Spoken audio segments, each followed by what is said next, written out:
एका बाजूला लोकांच्या वेदना आणि दुसऱ्या बाजूला एक सत्ताधारी आमदार फिदी फिदी हसताना। या आमदाराचा व्हायरल व्हिडिओ पाहून सारा महाराष्ट्र सुन्न झाला आणि आज याच मुद्द्यावर राज ठाकरेंनी थेट मुख्यमंत्री देवेंद्र फडणवीसांना पत्र लिहून धारेवर धरलं। संवेदनशीलता गेली कुठं असा सवाल त्यांनी उपस्थित केला।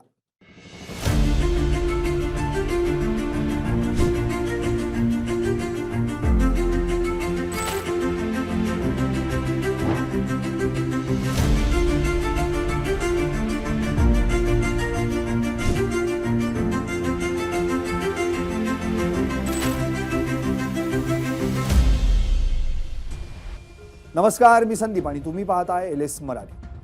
काही दिवसांपूर्वी मुंबईत दुर्दैवी घटना घडल्या। कुणाचा नाल्यात पडून मृत्यू झाला, कोणी झाड अंगावर कोसळून जीवानिशी गेला, तर कोणी मॅनहोलमध्ये पडून मृत्यू पावला। चेंबूरला स्कूल बसवर झाड कोसळल्यानं त्या खाली अडकून पडलेला एका 11 वर्षीय शाळकरी विद्यार्थ्याचा मृत्यू झाला। साकीनाक्यात एक इसम मॅनहोलमध्ये पडून मृत्यू पावला। या घटना ताज्या असतानाच ऐन पावसाळी अधिवेशनात विधिमंडळ पायऱ्यांजवळ मुंबई भाजपचे अध्यक्ष तसेच विद्यमान आमदार फिदी हसतानाचा व्हिडिओ व्हायरल झाला। हा व्हिडिओ पाहून समाज माध्यमांवर विविध टीकात्मक प्रतिक्रिया उमटल्या। लाज वाटली पाहिजे, राजीनामा द्या अशा कमेंट्सचा पाऊस पडला। पण आश्चर्याची गोष्ट म्हणजे 48 तास उलटले तरीही सरकारकडून याविषयी चकार नाही, ना निलंबन ना स्पष्टीकरण, काहीच नाही। आणि याच पार्श्वभूमीवर राज ठाकरे मैदानात उतरले। त्यांनी मुख्यमंत्री फडणवीसांना थेट 4 पानी पत्र लिहिलं। पत्रातला सगळ्यात महत्त्वाचा परिच्छेद जरा ऐकाच। राज ठाकरे मुख्यमंत्र्यांना पाठवलेल्या पत्रात लिहितात, तुमचाच एक आमदार आणि पदाधिकारी लोकांच्या मृत्यूवर हसतो आणि त्यावर कारवाईचा एकही आसूड ओढला जात नाही। Power tends to corrupt and absolute power corrupts absolutely. पण या वाक्याचा अर्थ उद्या समजून सांगायची वेळ आली तर सध्याचे भारतीय जनता पक्षाचे तुमचे सहकारी हे आदर्श उदाहरण ठरतील अशी परिस्थिती आहे। कुणाला कशाचाच खेद नाही, खंत नाही अशी परिस्थिती आहे। आणि या सगळ्यात तुम्ही एकही अवाक्षर बोलत नाही, यामुळे सगळे बेफाम झाले आहेत। राज ठाकरेंनी पत्रात उद्धृत केलेलं एक इंग्रजी वाक्य तर थेट मुळावर घाव घालणारं आहे। Power tends to corrupt and absolute power corrupts absolutely. सत्ता भ्रष्ट करते आणि निरंकुश सत्ता पूर्णपणे भ्रष्ट करते, हा या वाक्याचा सरळ अर्थ। हे असं म्हणून राज ठाकरेंनी सत्ताधाऱ्यांना सणसणीत चपराक लगावली आहे। एवढं लिहून ठाकरे थांबतील तर ते ठाकरे कसले। त्यांनी तर थेट मुख्यमंत्र्यांच्या संवेदनशीलपणाविषयी शंका व्यक्त केली आहे। देवेंद्र फडणवीस संवेदनशील आहेत, सुसंस्कृत आहेत असं आम्हाला वाटायचं, पण फडणवीस यांचं हे मौन बघून आता शंका येते असंही त्यांनी पत्रात म्हटलंय।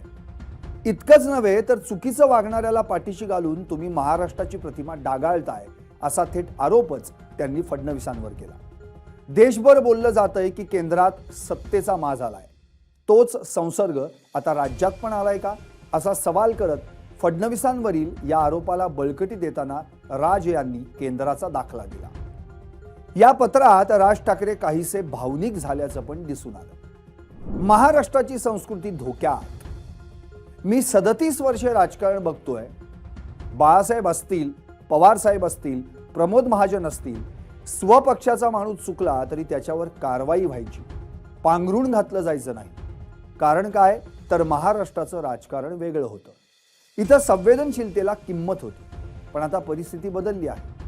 आता आपला आहे म्हणून वाचवा ही नवीन संस्कृती आली आहे। यामुळे चुकीचे पायंडे पडत आहेत। मंत्री बेताल बोलतात, नेते असंवेदनशील वागतात आणि वरून मुख्यमंत्री गप्प। अशानं महाराष्ट्राची ओळख काय राहणार असा सवालही त्यांनी उपस्थित केला।